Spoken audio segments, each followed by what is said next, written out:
All right, what's up, everybody? I'm here with Matt Wallin. And just so you guys know, Matt has a YouTube channel. And if you guys haven't checked that out, go ahead and check that out now. He does the YouTube top reviews on pretty much all the smaller boats. So what are you coming in at, about 140, 135, 140? Yeah, usually 135, 140 on a good day. If I have a couple beers in me, maybe. Well, see, there you go, 145. Well, after some Cascades laps, I think I lost 10 pounds after 10 Cascades laps. So Or I got that downward West Fork walk with running by Yellow Jackets. I got stung, by the way. I actually have video of me doing that Russian like dance. I got stung on my legs, and CJ went jumping around. So I got some funny video that's going to be included in the on water review of the. I got three of that. I got three of those on my legs to go with that run. Yeah, in this little podcasting slash video, whatever it is, we're going to be going over the new Dagger Kayaks Code. Matt actually had a chance to get in the small for the weekend. I did the large and the medium, so we both have pretty good experience, probably more experience than a lot of people actually, because we did a lot of paddling over like 3 days. So it's like, yeah, I'd like to hear your opinion on the small, and I'll have an on water review coming on the medium slash large. I won't go much into the large, but Matt will have like a walk around coming on the small. So that'll be out. I think it's premiering tomorrow. But by the time this is done, it's probably already out. So you guys can go check out the small. And yeah, he'll go over it kind of like what I did about like, because each design is a little different. They're all kind of different. So just because the medium has like 16 inches of rocker, that don't mean the small does. Just because the medium has a more softer rail, that don't mean the small does. Because what Dagger does, they don't just take a CAD and then upsize it like 10% or whatever. They design boats for each size. So it can be a completely different design. Piranha does that too. That's why the small Scorch might be different than the medium. The medium might be different than the large, and the medium is different than the large. So they don't just upsize CADs. Does Yeah, that for make any sure. sense? No, yeah. I mean, even looking at the Scorch videos, the small Scorch looks totally different than the medium and large. They're looking like they're doing the stern of the Scorch X on the small Scorch. So be interested to see how that turns out. Yeah, and the video he's referring to is Sal Montgomery. She's one of the team paddlers for Piranha, and she's got one of the first small Scorches out there. And then I went and checked that out too. And he's right. What it looked like Piranha has done on the small Scorch, they've made the medium and large. If you've seen my reviews or his review on it, it's like a wide back end on those. And it looks like what they've done with the small. Is that right, Matt? It's like it's real narrow. Yeah, it looks real thin on the end if you look at it. Plus, it's got the same decal like the X, which is it's just interesting. If you see her video of her surfing and stuff, the actual bow looks like it kind of concaves in a little bit too, compared to the bow of the medium and large, where they're just kind of shaped off on one side or the other. Like they're I more don't I don't peak. know if you I don't know if you noticed that, but the bow actually looks like it concaves in, kind of like an ozone, a little bit. I was Maybe that's gonna, just the angle she's paddling, but. and this is a production one, right?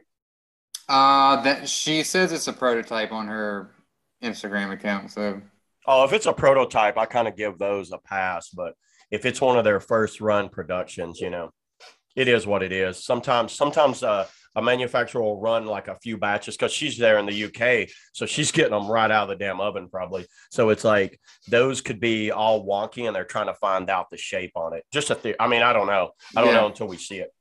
for sure. So yeah, do you know you already purchased one? Like I can't buy one yet, but I'm definitely gonna buy one. You know me. By the way, everybody, this dude, he might have a slight issue with purchasing new boats. He just got a brand new code. Is that right? You just picked it up from the NOC. That's right. NOC has my life savings for sure. Johnny Ortiz, Well, unfortunately, it probably doesn't go in Johnny's. Does he get a commission?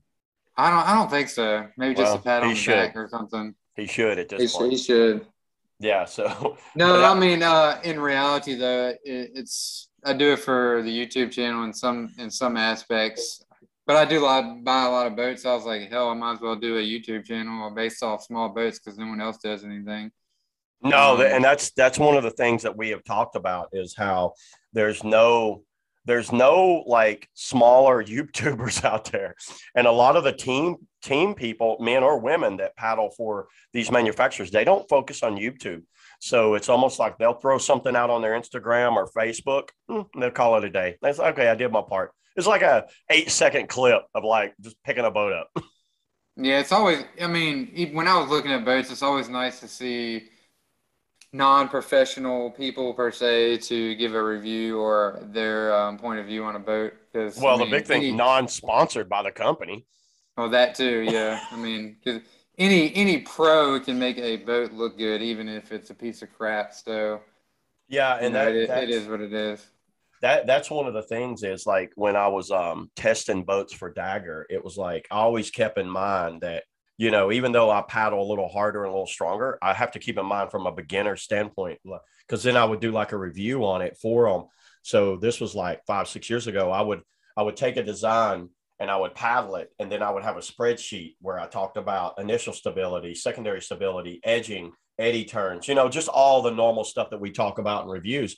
And one of the things is, I can't just say, oh, it did this great. I had to think of it from like a new buyer's perspective. Like I can't just say, oh yeah, every one of the team guys are going to love this. But there were some of them you're like, oh, the team guys will love this, but you'll never fucking sell one. Like I guarantee nobody's going to buy one with that squirrely ass tail. I mean, that's a good idea to have those things ahead of time when you're doing a review. I've started doing a little bit of that too, like thinking like, hey, I need to think about this and that and that and that. When you start doing reviews, you just kind of do basic stuff. But yeah, and more I've done, I've realized I need to focus more on different things. But it's not about who has a better YouTube channel or who's getting more views. It's really about the people out Yeah. there and getting knowledge out there to them and making the best, having them have the knowledge for the best decision making when they buy or demo a boat or whatever. Yeah, that Um, was the whole reason of doing YouTube was, yeah, because I couldn't memorize all that stuff while I was paddling. So I started putting GoPros on and paddling boats. And then I would like say what I thought about it as I was paddling. And I would take that footage and give it to the design team, which is a cool experience. And then I was like, dude, after I left Dagger, I was like, I'm going to start posting this on YouTube. You know what? I'm just going to start doing that and post. And it's to help people out. Same thing as what you were just saying was if I can get more information out, because I feel bad if somebody gets a boat on my recommendation and then they don't like it. And I feel like I failed. I feel like a I don't know, failure. I get that. Yeah. I It's feel like always a hard it's always a hard thing, especially with the half slice market. Holy crap! Like everybody's like, which half slice do you get? I'm like, it depends on so many different factors. But I mean, yeah, I mean you don't want to give bad advice to people, but you give the facts, and the best yeah, thing I can always say is go really demo a boat, meaning outfit it and demo it for a whole day. Like you can't just hop in a boat at NOC and go down class 2 and say, oh, I demoed a boat. Like you got to put that thing on some least class full of water, outfit it the way you want. And that's yeah. really why I buy boats. I mean, yeah, some people would say it's stupid, but the only way I get the actual feeling for a boat is outfitted the way I want and paddling on some good rivers. And that might mean taking a loss on a boat, but that's okay with me. Yeah, there's nothing worse than a poorly outfitted boat where you can't and that's another thing. I've tried to make videos of outfitting videos and I try to preach about outfitting because when you're not outfitted, you can't transfer that energy as well. You can't feel the current. And it shocks me when I meet people and they don't even have any hip pad foam in. They're just like sitting in the seat. And when they roll over, sometimes they just fall out. And they're like, I can't roll. I was like, you're falling out of the fucking boat, dude. I was like, you don't even have any foam in there. It's like, well, I don't want to get stuck in it.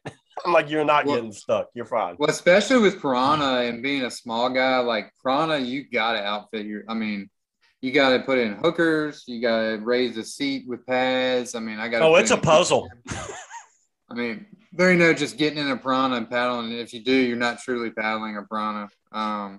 It's not a bad thing necessarily. It's just that's what you got to do with them. And Yeah. like you said, to engage those edges. Like when I was paddling that medium Scorch, I still actually haven't paddled it with it fully outfitted because my buddy CJ has it now. But when I paddled with you on the Koei that day, like I didn't have it outfitted the way I wanted to, so it was hard to engage edges. And that's one thing people got to remember when they try these boats out. They can't just jump in and be like, "Oh, that sucked because it didn't do the way I wanted to." You really got to outfit it and especially make sure your hips and thighs are engaged.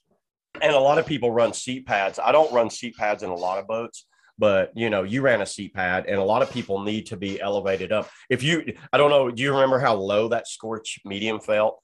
To me, Oh, yeah. I would even run a seat pad in it. I didn't have one in it, but I was like, if I would have kept that boat, I would have had a seat pad in it because the Scorch set very low. And Piranha seats in general set low. If you notice that, they swallow you up into the boat. Yeah, I had 5 seat shims in a small ozone that I had one time, so I get that. See, there you go. Even in the small Ripper, I got 3 seat pads in. I'll tell you one outfitting that, we can go on about outfitting because I can tell you, I don't know how many Jackson boats. I think you paddle a lot of Jackson boats, actually. The thing with Jackson boats, it functions really well. When I first seen that shoestring shit, I was like, why did they put shoestrings on your bulkhead, on your backbend? But one thing I found out real quick after paddling Nirvana and for paddling the Antics, it works really good. It's a really good. I just don't like the way the knee position and the way their thigh hooks are. And I'm not a big fan of their bulkhead system either, but it all works. It really does work. Yeah, I don't mind the creek boat outfitting so much, but like the Happy Feet or whatever they call it, the pump stuff on your feet, that's terrible. Like the Rockstar. Another thing is I'm a fan on the Rockstar is the seat, the Happy seat. Like every time you get in, it's different and just annoying. Like I'm a foam guy. I just put mini cell foam and then glue it, and I'm set. I like something really nice and confirmed that I can push off of when I'm trying loops or cartwheels. That thing would just move from side to side all the time. I don't know how those guys use it personally. No, outfitting Dagger's got it figured out, to be completely honest. I like the Waka personally too, but yeah, Dagger's the best. Just personally. Well, yeah. Well, I agree. You know what surprised me was how simplistic Waka was and how well it functioned. You notice it works really well. But I mean, their bulkhead's unsafe. Their bulkhead has gaps at the top and bottom. If you peach on something, your foot could go behind that bulkhead and stick you in the boat. What else? Their plastic grab handles. Jesus Christ, we could go on all fucking day about who's going to put a plastic strip. We could about that because the Ghost one of my go-to boats, but if I get pinned, I might die. So I don't know. Well, that'd be a way of testing that plastic grab handle because I'd love to get someone like EG on here and have him go on because I'll argue that with him. Like, what are you fucking thinking, dude? Who's gonna put plastic on grab handles? So yeah, man, about the code, it's a sweet boat. I got it here in the background. You can't see it, but I tested it out on the Cascades for 1 lap after paddling the medium Ripper. Definitely felt a lot better in that than the medium Ripper on the Cascades. I could see that. that was a shit show the first lap on the Cascades for me. It was funny. Yeah, I was walking up and I was watching you come down and I was like, oh boy, he's in that Ripper. And for a lot of people that don't know, the Ripper, if you've seen any of the videos that we made on the Ripper, it doesn't have a lot of rocker in the bow. So you get your rocker from tail loads. Is that right? You get your rocker when you load the tail and come off a boot. The problem with the Cascades, you can do it, but it's not for someone that doesn't paddle the Cascades a lot. So you got to look at it from his point of view. He's not down here doing 15 laps every time it releases. Like I figured it out and I know about where to time it and load it, but I'm watching about, I'm like, oh boy, this is going to be awesome.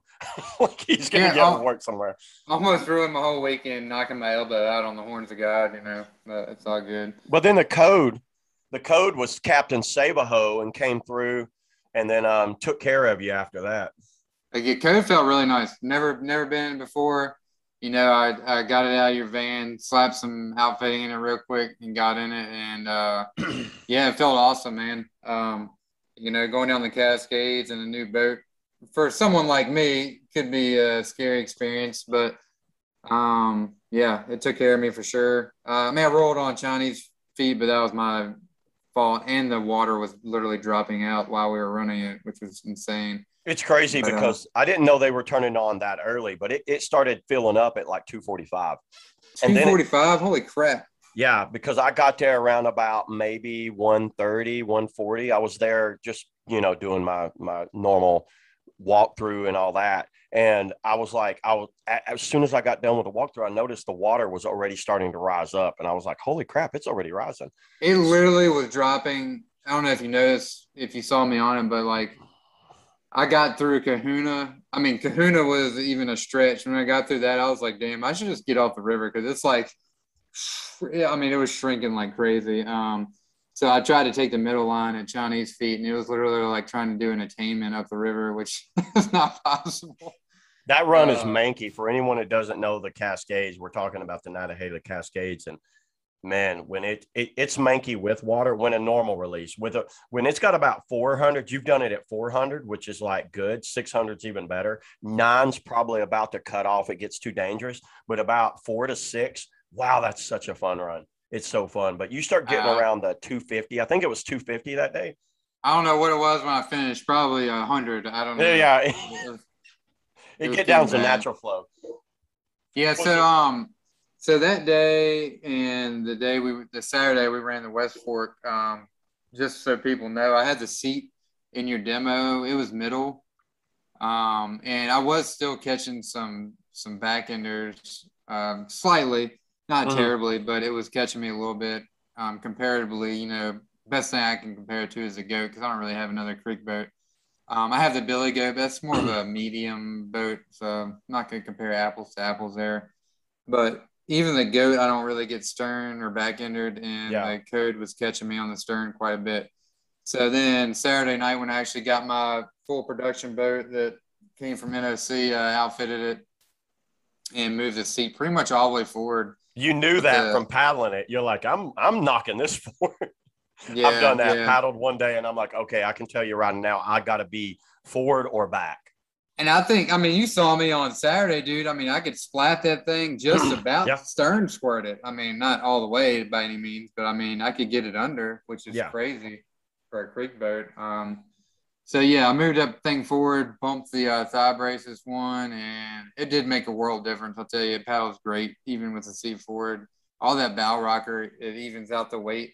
And my buddy was watching like my lines on the boat, and I actually raised my parting line on the water up by like probably half an inch, just moving the seat forward. Because you moved the seat forward and it balanced it out more in the center.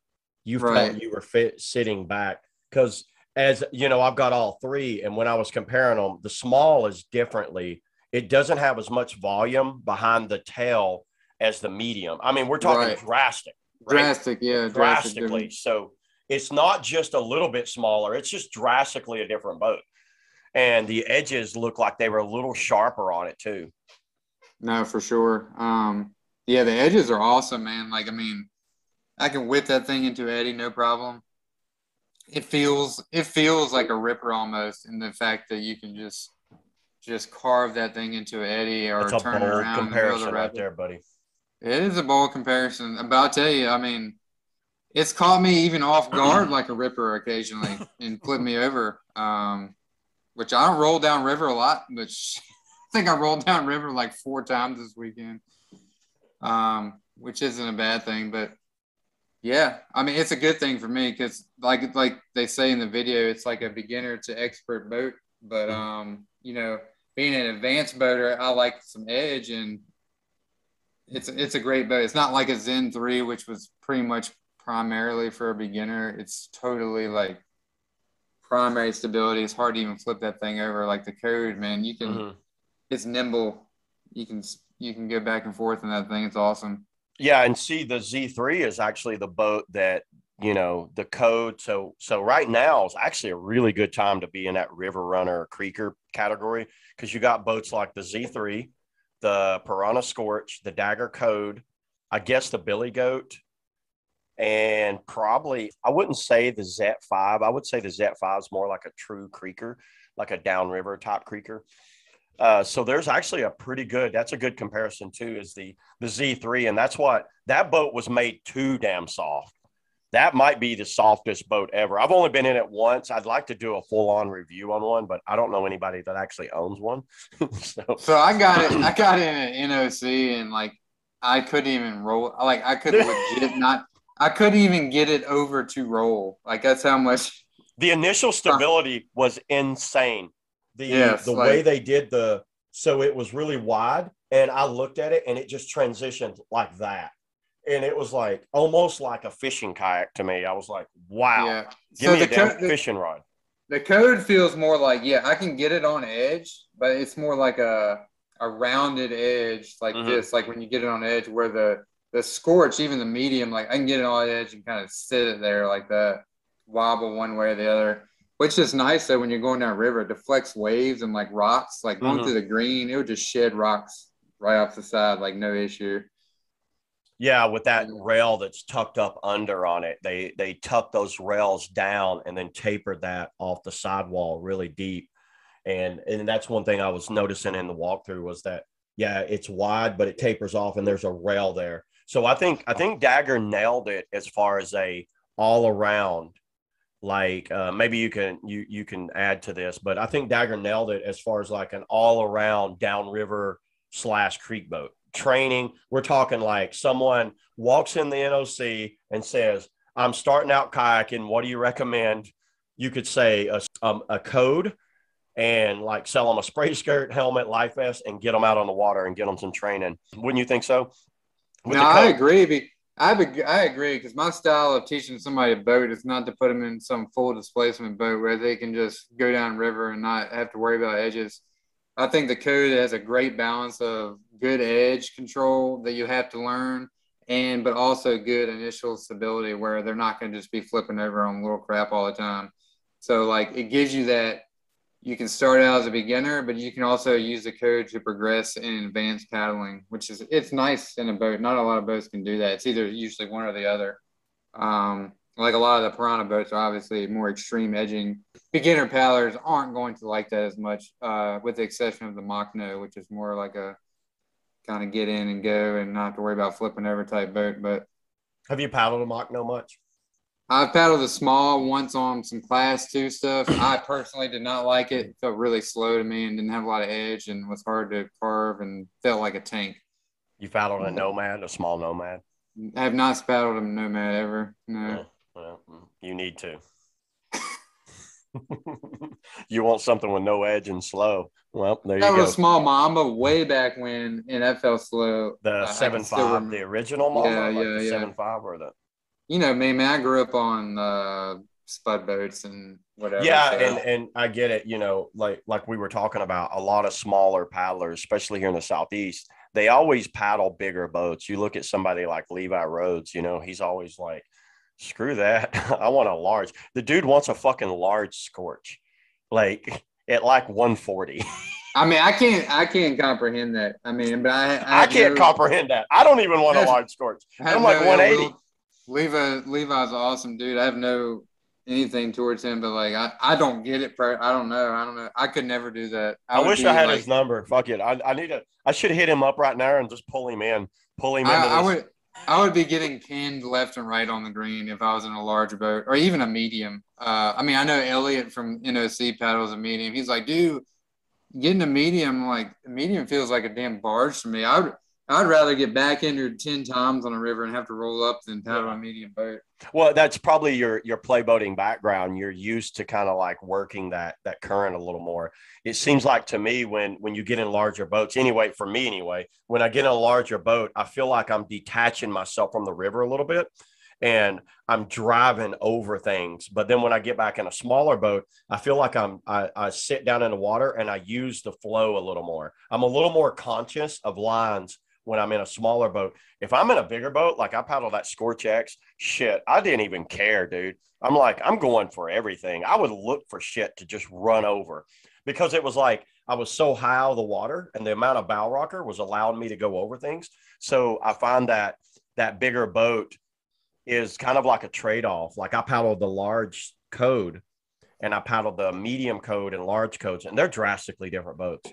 They're drastically. The large Yeah, code to yeah. me, For me, like you said, it's like a trade off. So you're trading off downriver. Yeah, I could paddle a medium boat yeah. just fine and go over pretty much any damn feature. I could go blow through probably any hole in the upper galley with a medium boat, no problem. But like tight technical rivers, I don't like it. I would Well, get pinned.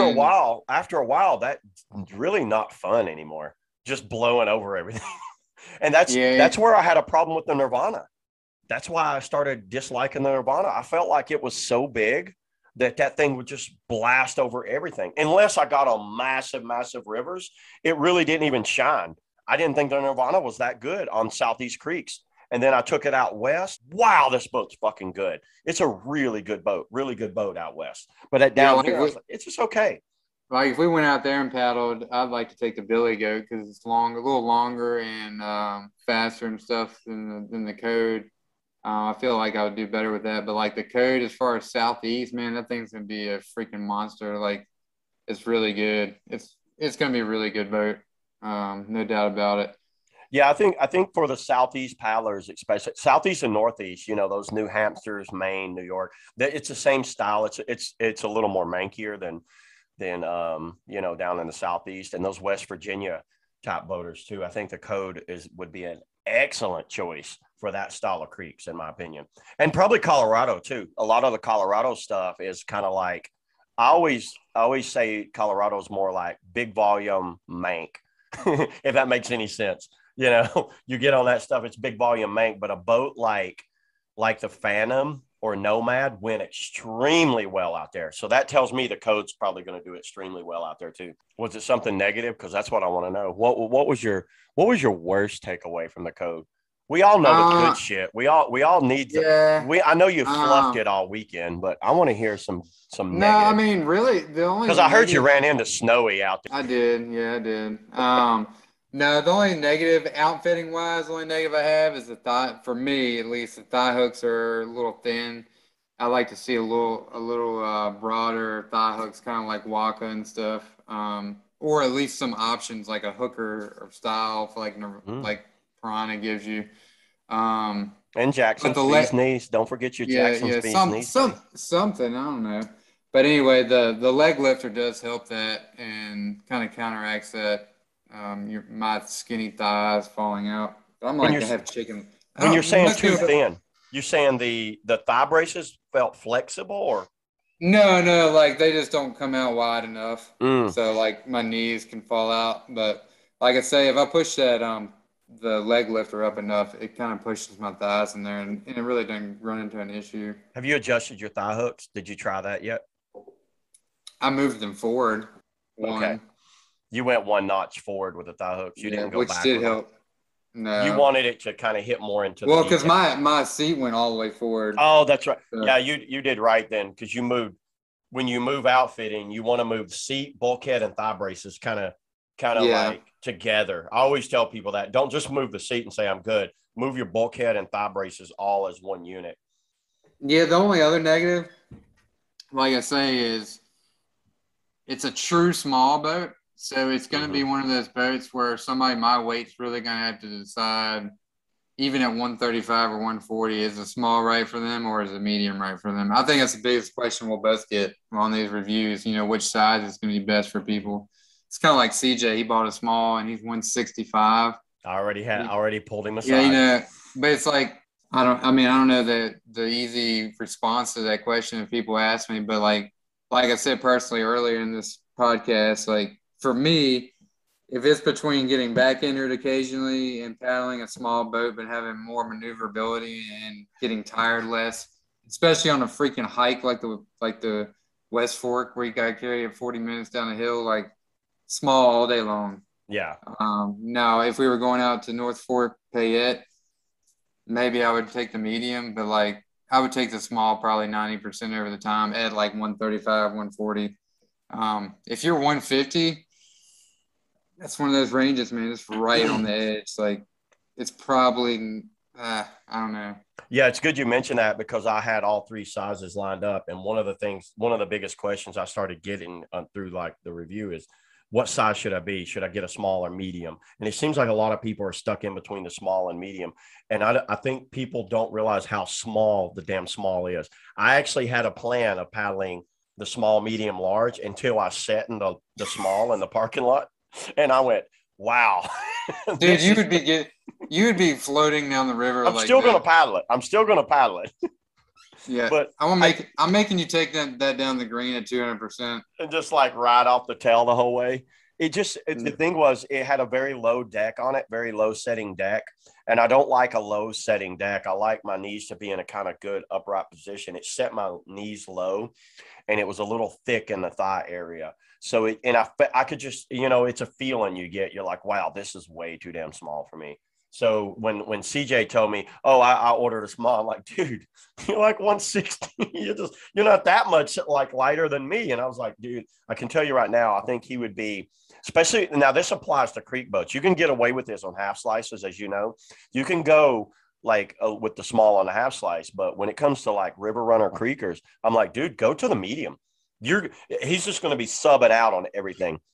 He'll never do the true potential of the code by going into small. I think he's going to push his rails down, and it's going to go like too low. He's going to be floating too deep in the water, and the boat won't perform properly. That's just a theory. Maybe I'm wrong. No, I don't know.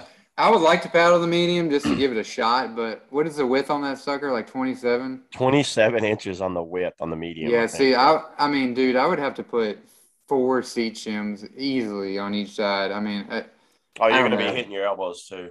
It would be a monster boat. I mean, that's where it comes into trouble on me. Like, it's like somebody like 125 though. Holy crap, the small is going to be like so good, so good. Yeah. So any girls out there or small guys, if you're around that weight, it's going to be like really good boat for you.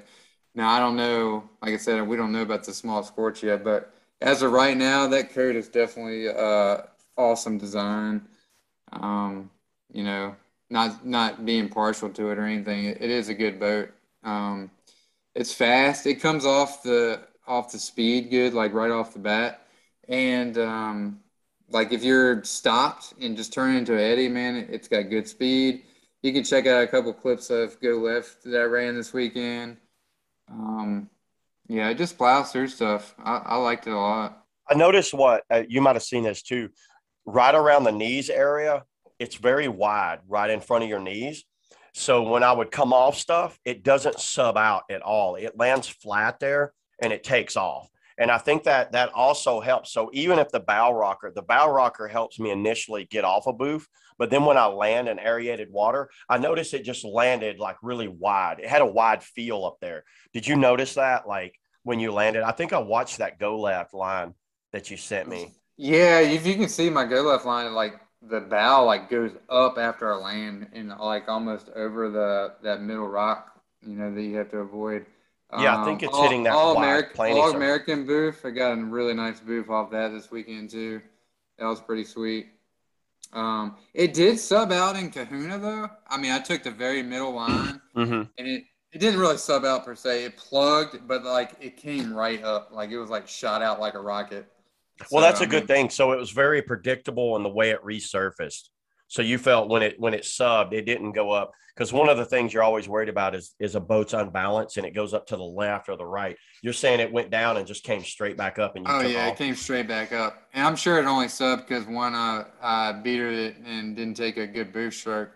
So that's not the boat's fault by any means. That happens. And two, I'm probably on the heavier side. I mean, yeah, they say 100 to 160, but I say even 130 to 140, you're probably on the heavy side of that boat. I mean, dude, I sat in it and I'm thinking 110, maybe 105. Let's just go ahead and make a new weight range for the small code. 100 pounds to 145. I would say yes. I mean, truly, if you're doing a class 5 plus, I would say 140. Yeah, because I was like at 180, I was like, I'm way too heavy just sitting in the parking lot. I was like, I'm way too heavy for this. Yeah, we got to do a video. You're saying you're heavy. You felt heavy in it. We got to do a video of you in the small. Yeah, I Well, mean, how about this? How about this? I got a video idea. You in the large code, me in the small code. I could literally crawl up in the fetal I don't. I position. know. That's why. Let's put a stack of books in it. That's what we'll do. We'll put like some. We'll put like those those books. What are they? I've actually got some guidebooks. We'll stack some guidebooks up so you can set in it and let you paddle the large and I'll paddle the small. How about that? Well, It'll probably work out better for you than me. maybe, yeah. Well, talking about edges on the code, I mean, you saw me on the West Fork. Like, I'm telling you, it's got sharper edges than people were gonna think. On the small. On the small. Yeah. And I've never paddled the medium or large, but yeah, I like to hear Sage's thoughts on the small and how she thinks the edges and stuff are. Well, hopefully I can get her on here and see, because I'd like to hear her thoughts on the small code, because she's probably right around that weight range. I'm not going to try to guess her weight and piss her off, but I'm just going to say she's probably within the weight range that between the 100 pounds to, the 140. So I think she might be right in that sweet spot for handling that. And the way I watched her video going down the North Fork and the way it handled the North Fork, it makes sense to me. It flowed. Yeah, I noticed you paddled the Phantom on the Untouchables. So I was curious to see her decision on that. No, I'd have to look into that. Know. I've never paddled a Phantom. I need to borrow yours to see what it paddles like, just so I know. Oh, for sure. Well, you're definitely taking a step back on the Phantom by paddling the code. And the Phantom to me is more like a small medium. I guess it would be a true medium to me. I think it's a true medium. It's smaller than you think. To me, the Phantom fits smaller than the medium code. Now, what about the Billy Goat? Did you think that was a small medium or that's a small medium? Okay. Yep, definitely. I mean, that's a smedium. That's a smedium. You know those guys that wear the shirts? You ever see those dudes wearing the shirts so they could show their muscles? That's a smedium. You need to get you need to get an extra small shirt. Go put like one of your wild shirts on, and then flex. So that's a smedium, and that's how I felt the Billy Goat was. Yeah, that one. Speaking of the Billy Goat, that one, the tail on that one, I think they kind of messed up on, and you kind of saw that when you paddled it. But I was heavier for it. I wasn't a huge fan of that. I mean, I've paddled a lot of boats. I think to compare one river, but there ain't much running right now. But Green's pretty much been my testing ground. The Billy Goat, it just felt like the tail gets pushed around a lot, and you can't load it at all for a booth, which I hated. That was my biggest negative about that boat. Like, that's why I just from the Goat. Yeah, I'd rather just paddle the Goat personally, because I felt just as comfortable. I had a lot of time in the Goat. Like, I got a lot of different runs in the Goat, and I was like, damn, they nailed it. The Goat's a really good river. The Goat is not close to a half slice. I mean, we could do another podcast and do like a whole thing on half slices, because we paddled about every half slice out there. But I agree with you. It's like if I paddled the Goat, and then when I went to the Billy Goat, I was kind of expecting kind of that same wow, and it wasn't there. I think when you added all that volume, now I can't load the tail. The thing just floated flat with me. Where the Billy Goat, I would load that thing and come off that tail. I didn't have the Goat. I could load it and come off, but the Billy Goat, I couldn't load it. It just got pushed around, and then it loaded in those stupid big huge hand pockets they made, and then it would load and flip on you. Exactly. Yeah. I mean, the wide stern on the Goat, I mean, it prevents you from getting back in it. So there's really no need for the volume.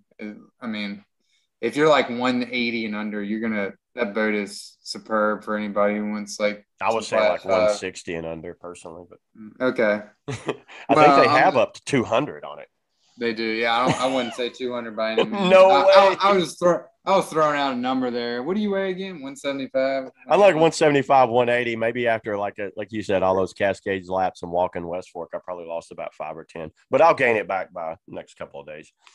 Anything else on the code? I can't remember. I'm trying to think of anything that we talked about the bow rocker. We talked about what's your opinion of Dagger's colors? I mean, I go on about that. Me personally, I'm going to give you my opinion of this, and then you could tell me.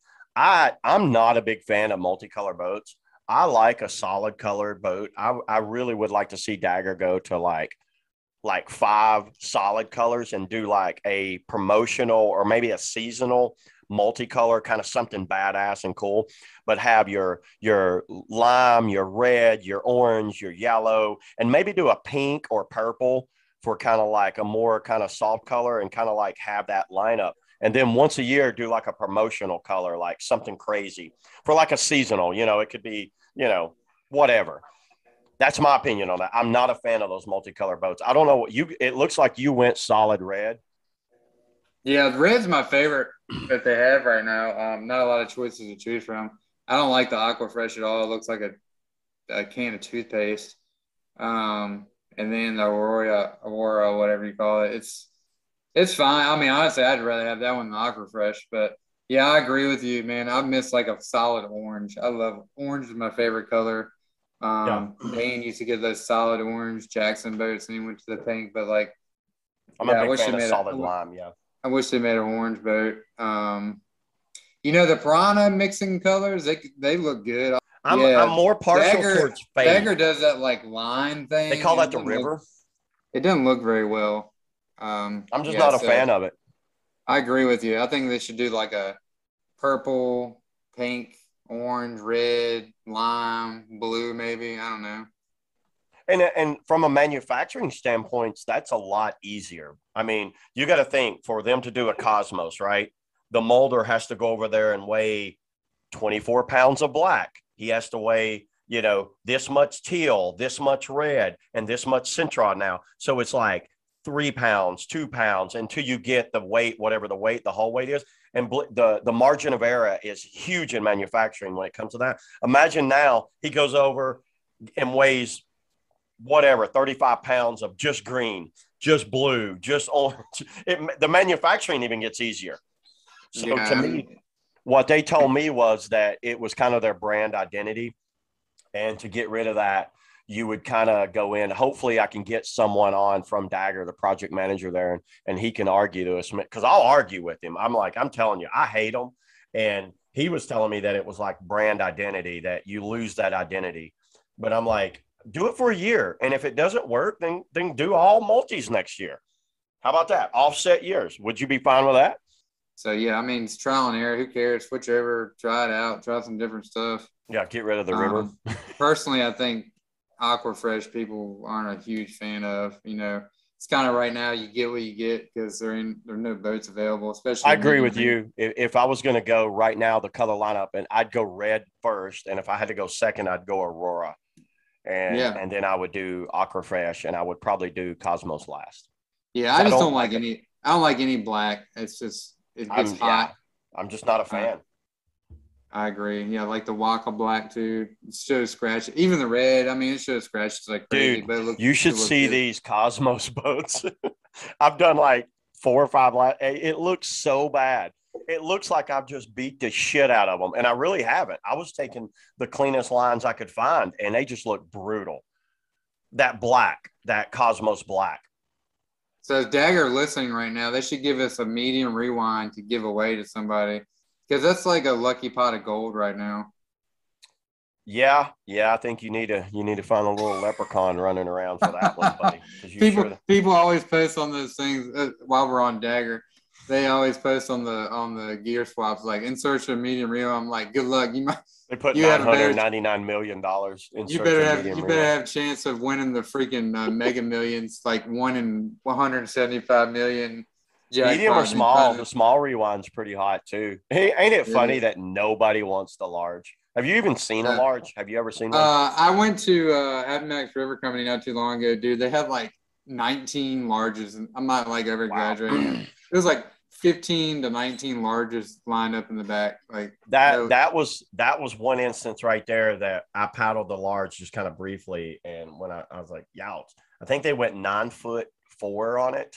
They went really big, and that thing is almost exclusively a river runner. I mean, you've got like 220-pound guys that struggle to get that boat stern squirted. I was talking to a dude the other day, and he's like, I can't get that large down. I was like, yeah, dude, you should be in a medium. I'm like, how heavy are you? He's like, I'm like 210. I was like, oh, for sure, go medium. Move the seat forward. That way you're not so tail heavy. But a 220-pound guy could easily paddle the medium fine, and he'd be playful. Yeah, I was trying to think of anything else. Looking back at this thing. Did you figure out your foot foam? I did. Yeah, I got that going on. Okay. Matt struggled with putting foot foam in, just for you guys that didn't know. He didn't know the difference between his left and right. That's right. Done. I'm done. Got a low IQ. Did they switch out the bolts? Like, I noticed that you had to have the Allen key and a Phillips head. Has that always been Dagger? It's always been that way because it's been too hard to source out. Believe it or not, it's very difficult to source out that Phillips head bolt.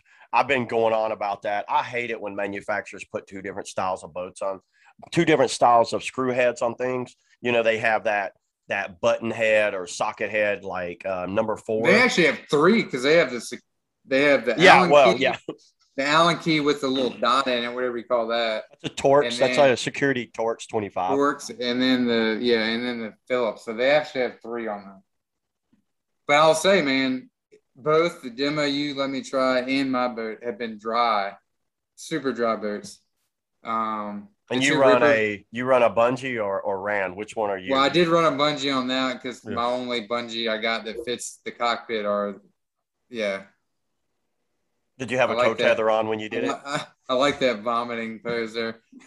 Did you have a toe tether on while you did it? No, and a knife mounted on the front of your head? At least have an IR Klingon Empire, like the best bungee you can get. Yeah, I used your bungee. Yeah. I used your bungee in that video that I did of Ran versus bungee. That's a really good bungee. I admit that is the top. And if you're going to go bungee, go that. Well, speaking of Johnny Ortiz, I asked him today if he had a Royale in my size, but no, they do not. Oh, no, small. No, I just don't have one right now, but I would use the Royale if I could. But you got a Klingon. Either way, you got a Klingon and a Klingon Empire. Yeah. And you have a Rand? I have a Rand for the bigger size cockpits like the Goat and the Rippers. Yeah, I have. And you're saying, that was one of the things was, Dagger used to catch a lot of crap about being the leakiest boat out there. But, man, when it comes to my, like, creek boats and river runners, it was dry. I mean, until I started messing around. I mean, if I start, like, flipping and trying, like, play around a lot, surfing and loops or something, I'm getting water in. But it's like, if I'm just paddling downriver, they're dry. Yeah, I mean, I'm not trying to bash manufacturers and anybody. I mean, bash them. I want to hear some bashing. Well, bring out the bat. Both my rippers, they leak like sieves, and I've tightened things down. I've checked your drain plug. I put goop. Yeah, I put goop on the bolts, and you took the drain plug out and looked at it. That's nice. Maybe I need to do that. So I took the drain plug off, put goop on it, put it on there, never leaked again. And think about it, the ripper tail stays underwater the whole time. You know what's weird too? My small Antics has no holes and it leaks like a sieve. And I actually put goop all around the whatever. Jackson's boats don't leak. Get the hell out. Still leaked with goop on the drain plugs. I don't know what's going on. No way. It's got to be your spray skirt fit. It's all those little micro holes they have in the boat. Oh, yeah, porosity. It's micro. Yeah, it's surface pitting and it's through the boat. No, I don't believe you. I think you just got like a shitty spray skirt on the Jackson boat. That was one of the Antics was one of the driest boats I've ever paddled. When I did get water in, it was usually down through my gear. It must be that IR Klingon then. I don't know. Yeah, well, maybe. Immersion research. Are you listening? I doubt it. How many people do Werner have working for them? Because their paddles are... I don't know. Maybe like 50. It's a big factory. Yeah. What kind of paddle you run? Strike 194, regular offset, small shaft. Small, man. Why a 194? And you're what? You're 5'10", 5'9"? Yeah. And you're running a 194. Y'all hear that? You should easily have a 197 or 200. You don't even want to know what I run for my playboat. Oh, well, that's different. I give anybody a pass with playboats because you want fast strokes. Yeah, 191. There's nothing wrong with that for a playboat. Yeah, player 191. Yeah, I've never tried a 197, so I don't know. It could be fine. I got a Lettman and I can adjust it to whatever length I want. So if you want to try a 197, just give me the word. One click. 190. So I could buy 4 strikes. Yeah, if Werner would ship them. That's true. You're not buying any strikes, buddy. You're buying whatever. I have one on order right now with Johnny. They should be here in September. So You didn't like the Stikine? I've never tried it. Have you ever tried a foam core at all? Never have, no. Once you go foam, you won't go back. I actually ordered a carbon. What is it? The Sherpa. I wanted to try that, so I ordered a carbon Sherpa. We'll see how that goes. The Sherpa was like the one to the powerhouse, right? It was like a smaller version of the powerhouse. I think so. I do want to try one of those paddles. Was it select paddles? I want to try those on a long, like kind of for a couple of weeks. To see our buddy Don at High Water Hobbies, shout out. You had to slide that in there, didn't you? I did. So the High Water I do want to try one though. I do want to try one. I looked at them when I was there. Did you look at his? Did you use it at all?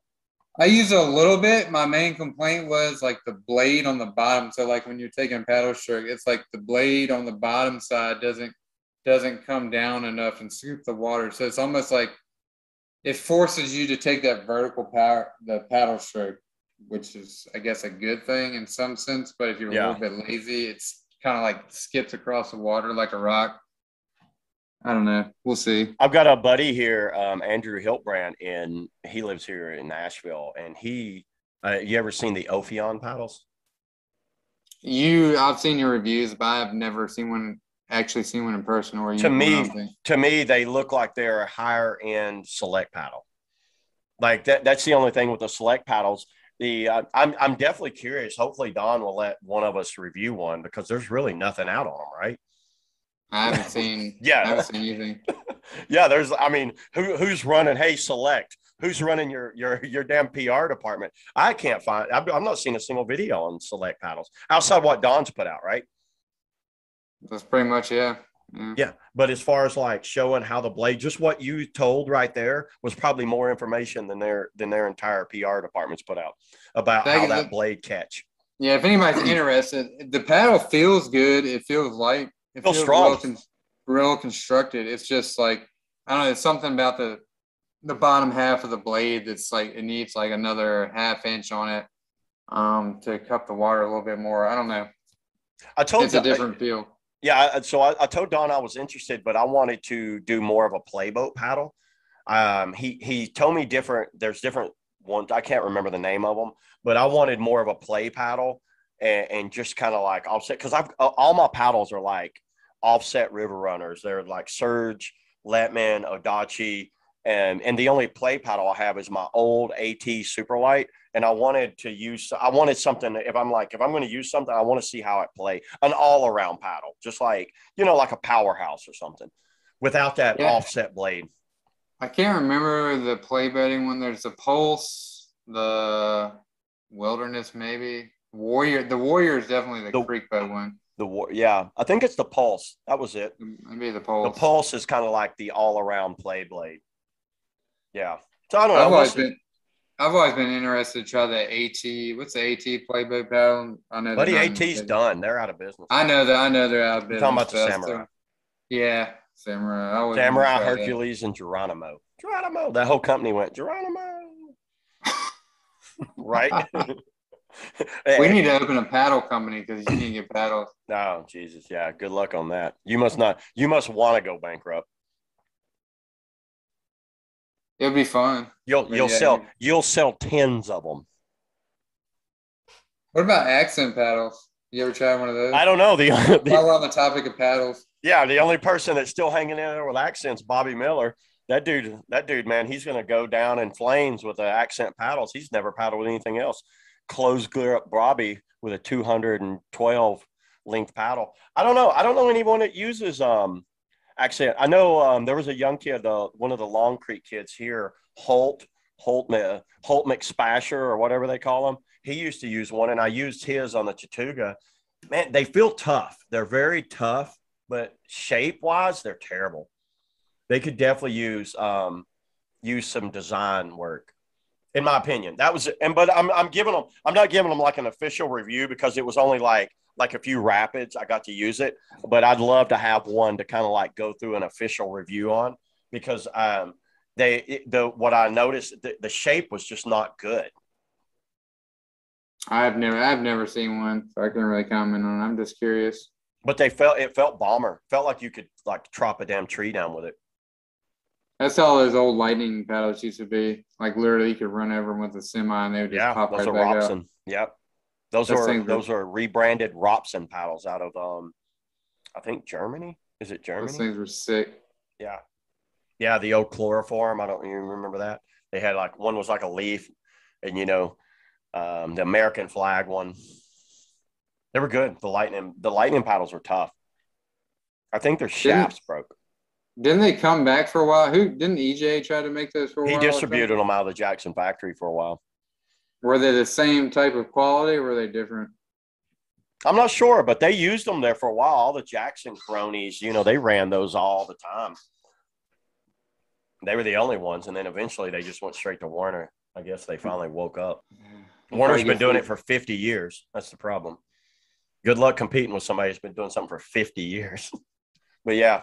I told you we could talk for like 12 hours. We could talk for 3 days about different shit. Hopefully. Yeah. So my ultimate goal is to try to get this on iTunes and Spotify, because I don't think anybody's going to sit in front of a YouTube TV or YouTube phone and watch. I don't know, dude. You'd be surprised nowadays, because like I told you, like when I travel, I put YouTube on Netflix, and just watch You're videos. a danger. You're a danger to society. Danger to myself and others. Yeah, but I do the same thing. I know what you mean. You let it play. It's playing through Bluetooth or it's playing through the speakers. Yeah. So hopefully there'll be more ways of doing it. The code. Look at that. That's his new screensaver, by the way. It is. We need to insert some videos in this thing. Figure it out. Yeah, we'll have some playing in the side. I'm going to have that one of you carping rolls and almost swimming at Mini Gorge. Oh, gosh. When they'll almost swim, that's for sure. You don't think so? You're dying for me to swim, though. No, I don't want you to swim. I don't want anybody to swim. I just thought it was funny. You didn't even take a single paddle stroke. And I was like, the one I worried about the most was CJ. I was like, CJ's going to get his ass handed to him in that fucking Axiom. I was like, it's got no rocker. And I was like, he's going to plug that hole, go up. Believe it or not, dude, he styled it, didn't he? That's CJ for you, And then you. I've been with it for 10 years. Yeah. He almost messed up Flight Simulator pretty good. He ran far left, and he pitted himself in the top hole. Imagine if you were in that Gladiator right there. Oh yeah, I got a Gladiator on. When is that on-water review coming out? It's already uploaded. It might drop. I could drop it tonight. You want to drop it live right now? I know a lot of people looking forward to that thing. You know what? That's a good idea. Hey, will you come on here if we can get Josh on here? Sure. The two of us, since we both have experience in the boat. I don't think he'll do it. But I'd love to get someone from Varus. I tell you what, I know a couple of their team pilots that would love to just kind of like come on here and fuck off. No. That on-water review, and you know what? When the on-water review, I think I wanted to get that code one done pretty quick, a quick turnaround on it, and I'll drop that on-water review on the Varus Gladiator. Is there anything else you want to talk about to actually put in the video? I can't think of anything else on the code. I think that's pretty much it. I'll have an on-water review coming on the code. I'm sure you'll have some stuff on the code coming out. I know you have that walkthrough. What do you got coming? I'll probably do a West Fork review and then a Nantahala and a Green combined. Okay, nice. And then I'm probably going to do a Billy Goat and small code. I know it's not the same thing. No, that's a good comparison. No, but it's a medium versus a small boat kind of thing. Yeah, that's a good comparison, actually. Scorch, I'll definitely do a comparison on those two. Yeah. All right. Well, that's good, man. Well, I'll tell you what, that's pretty much all we got today. So we're going to go ahead and wrap this up. It's went a little long, but I can go on about kayaks and bullshit all day long. But yeah, thanks a lot, everybody. Thanks for watching. If you like this, leave a comment below and go over and check out Matt's channel. What's your channel name, Matt? Matt Wallin. So Matt Wallin Kayak, type that in YouTube and it'll probably come up. He's going to have a lot more coming on the small code for you guys out there, you guys and girls out there that are interested in the small code. He should have some more stuff on that. But yeah, that's pretty much all I got in this episode. we will be doing more episodes like this. I don't know what the hell it's going to happen, how it's going to go down, but we'll just figure it out as we're going on. But yeah, thanks a lot, everybody. Thanks for watching, and I will catch you guys next time. Deuce, deuce. All right. Deuce, deuce.